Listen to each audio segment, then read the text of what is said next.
ఇవాళ సుప్రీంకోర్టులో ఫిరాయింపు ఎమ్మెల్యేల కేసుపై విచారణ జరగబోతోంది. 10 మంది బీఆర్ఎస్ నుంచి కాంగ్రెస్లోకి చేరిన ఎమ్మెల్యేల భౌతవ్యం ఏంటో తేలబోతోంది.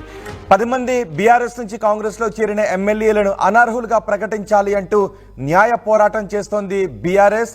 ఈ నేపథ్యంలో ఆ 10 మంది ఎమ్మెల్యేల భౌతవ్యం ఇప్పుడు సుప్రీంకోర్టు తీర్పు నేపథ్యంలో ఏం జరగబోతోందనే ఉత్కంఠ కనిపిస్తూ ఉంది. నిజానికి ఫిరాయించిన ఎమ్మెల్యేలపై చర్యలు తీసుకునే విషయంలో స్పీకర్లు ఎప్పుడు తమ విచక్షణాధికారాలకు లోబడే మేము యాక్ట్ చేస్తూ ఉన్నాము, రాజ్యాంగానికి లోబడి తమ విచక్షణాధికారాలను ఉపయోగించుకుంటూ ఉంటున్నామని చెప్తూ ఉంటుంటారు. కానీ జనరల్గా జరిగేది ఎప్పుడు ఒకటే జరుగుతూ ఉంటుంది. పార్టీ ఫిరాయింపుల విషయంలో చివరి వరకు కూడా స్పీకర్ నిర్ణయాలు తీసుకొని పరిస్థితులే ఉంటాయి. ఇది శాసనసభ అధికార పరిధిలోకి లోబడే అంశం, స్పీకర్ అధికార పరిధిలోకి లోబడే అంశం అని చెప్తుంటుంటారు. కానీ మరికొంతమంది ఇదే విషయానికి సంబంధించి వాదనలు వినిపిస్తూ ఉంటుంటారు. అనర్హుడైన ఎమ్మెల్యేతో ఏ నియోజకవర్గ ప్రజలు పరిపాలించబడకూడదు కాబట్టి ఎమ్మెల్యే అనర్హుడయ్యే ఎమ్మెల్యే విషయంలో స్పీకర్ సరైన సమయంలో నిర్ణయం తీసుకోకపోతే అది రాజ్యాంగ స్ఫూర్తిని ఉల్లంఘించినట్లవుతుంది, రాజ్యాంగ స్ఫూర్తిని దెబ్బతీసినట్లవుతుంది.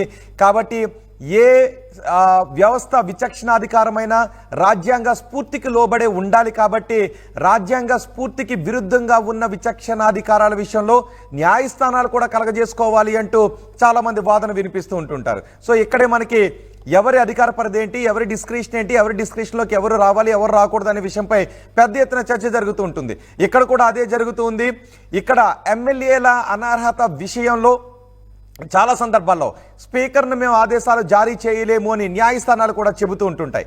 కానీ ఎంతవరకు న్యాయస్థానాలు స్పీకర్ అధికారాల విషయంలో జోక్యం చేసుకోవచ్చు అనే విషయంపై కూడా పెద్ద డిబేటే జరుగుతూ ఉంటుంది. సో ఇప్పుడు తెలంగాణలో బీఆర్ఎస్ నుంచి కాంగ్రెస్ పార్టీలోకి చేరిన ఎమ్మెల్యేల విషయంలో సుప్రీంకోర్టు ఎటువంటి నిర్ణయాన్ని తీసుకోబోతోంది అనే విషయంపై ఉత్కంఠ కనిపిస్తోంది. 10 మంది ఎమ్మెల్యేల భవితవ్యం ఇప్పుడు తేలబోతోంది. సో ఈరోజు సుప్రీంకోర్టులో వాదనలు వినిపించబోతున్నారు. ఇప్పటికే ప్రభుత్వం తరపు న్యాయవాదిని సుప్రీంకోర్టు అడిగినట్లుగా తెలుస్తోంది. ఎమ్మెల్యేల అనర్హత పిటిషన్పై నిర్ణయం తీసుకోవటానికి ఎంత సమయం పడుతుంది అనేది. నిజానికి చాలా సందర్భాల్లో ఒక డెడ్ లైన్ విధించి ఈ సమయంలోగా మీరు నిర్ణయాన్ని తీసుకోండి అని మేము చెప్పే అవకాశం లేదు అని న్యాయస్థానాలు చెప్పిన సందర్భాలు ఉన్నాయి. కానీ త్వరగా తీసుకోండి అని మాత్రమే మేము చెప్పగలం తప్ప ఈ సమయంలోపు తీసుకోండి అని మేము చెప్పలేము, అది స్పీకర్ విచక్షణాధికారం కిందకి వస్తుంది అని.